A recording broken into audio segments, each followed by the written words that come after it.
कहानी बड़ी अद्भुत है संडे स्टोरी के लिए। संडे स्टोरी इसलिए लेके आया हूँ क्योंकि ये कहानी मैंने अभी सुनी और सुनने के बाद में बहुत सारी चीज़ों की खिड़कियाँ खुली हुई और खुल गई। एक आदमी जो बहुत बड़ा बिजनेसमैन था, वो गया विदेश अपने बिजनेस में। बिजनेस से जब वापस आ रहा था, एयरपोर्ट से टैक्सी लेके घर पहुंचा। घर पहुंचते ही उसने देखा कि उसके घर में बहुत भीषण आग लग गई है। पूरा घर जल रहा है, परिवार बाहर है, उसका बेटा, उसकी वाइफ, उसकी बिटिया बाहर है। उसका एक रिश्तेदार, उसका छोटा भाई के अलावा एक और भी वो खड़ा हुआ रो रहा था ज़ोर ज़ोर से। ये आया, इसने मकान देखा, देख के ज़ोर ज़ोर से रोने लगा। इतनी ज़ोर से रोया कि सारे लोग जो इकट्ठे थे वो भी इसको दिलासा देने लगे। फायर ब्रिगेड आई, बुझाने लगी। बोला मेरा घर जल रहा है, मेरा घर जल रहा है, कितने प्यार से बनाया था, क्या हालत हो गई है। परिवार में सब चुप थे, यही रो रहा था। बेटा इसके पास आया, बेटा इसके पास आके बोला, पिताजी ये घर आपने 15 साल पहले बनाया था, इसकी हर साल आप कुछ ना कुछ रेनोवेशन कराते थे, आपको बहुत अच्छा लगता था। लेकिन आपको एक बात पता है, हमारी फैक्ट्री वगैरह सब ठीक है। फिर भी रोने लगा, बोला फैक्ट्री का क्या, मेरा मकान जल रहा है। बहुत दुखी था।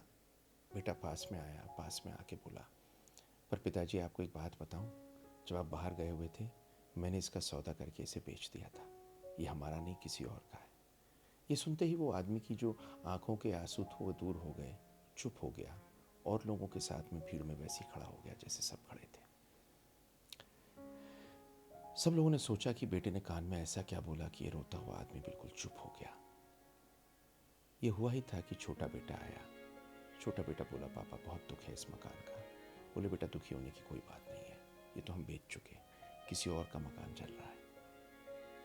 ये बात सुन के बेटा बोला, पापा वो सब तो ठीक है, सौदा तो हो गया, पर पैसे नहीं आए हैं। ये आदमी फिर से रोने लगा।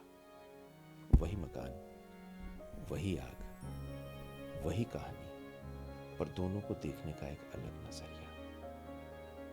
यही कारण है हम लोगों के दुख का, क्योंकि किसी भी चीज से हम अटैच होके, उसको अपना मान के, उसके करीबी जाके, उसको दिल में दुख में डाल के और उसकी लालसा में दुखी होते हैं। सारे वेद, सारे पुराण सब में एक ही चीज तो कही है, मोह ना करो तो जिंदगी में कष्ट कम होता।